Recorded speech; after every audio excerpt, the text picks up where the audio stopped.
For my second semester marine science project, I decided to create my own reef-safe sunscreen.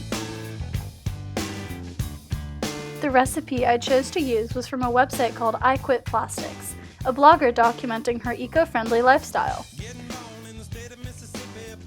The three main ingredients for the sunscreen are coconut oil, beeswax, and zinc oxide.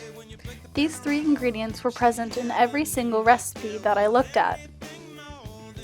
First, I combined about half of a cup of coconut oil and 1/4 of a cup of beeswax over medium heat until fully melted. This took about 10 minutes, stirring occasionally, and looked pretty weird.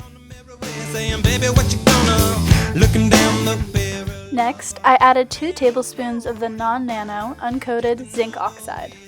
For this part, I had to wear a protective mask to avoid inhaling the fine particles. Conveniently, masks are required to go outside now, so acquiring one was not a problem.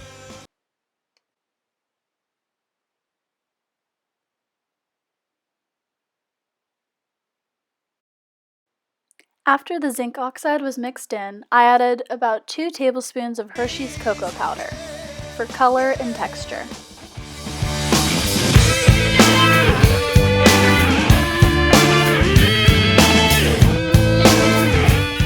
Once it was all mixed in, I poured the mixture into a small glass jar to be refrigerated and cool down before using.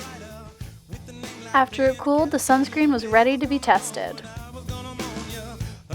To see how well the sunscreen actually protected against the sun without testing it on humans, I used sun-sensitive paper.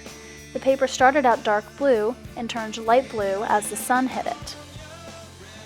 To compare my sunscreen with the brand that wasn't reef safe, I used Sunbum SPF 30 as a control.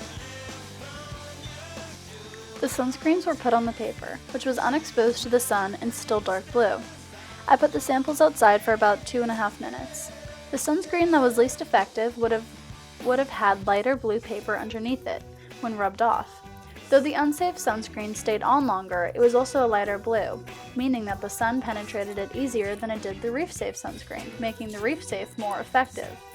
However, I guess this was just because of the thickness of the reef-safe sunscreen. If the test had been about longevity, the unsafe sunscreen would have had my reef-safe beat, because it came off much too easily. If making your own at home sounds like a bit of a hassle, brands such as Raw Elements sell their own reef-safe sunscreen online. They are reef-safe because they do not contain the chemical oxybenzone, the chemical that is most harmful to the reefs. It makes them more susceptible to bleaching, which is very bad because bleaching can eventually kill coral and destabilize the entire habitat for millions of creatures. We all know how important coral reefs are to our ecosystem and world. Though they only cover 0.1% of the ocean floor, they are home to nearly 1/4 of all marine life, who depend on them for survival. An estimated 1,400 tons of sunscreen is thought to be washed into the ocean each year, full of chemicals that break down corals, effectively killing them and destroying the vibrant and vital ecosystem that are the coral reefs. We have to do our part to stop this, and reef-safe sunscreen is a good place to start.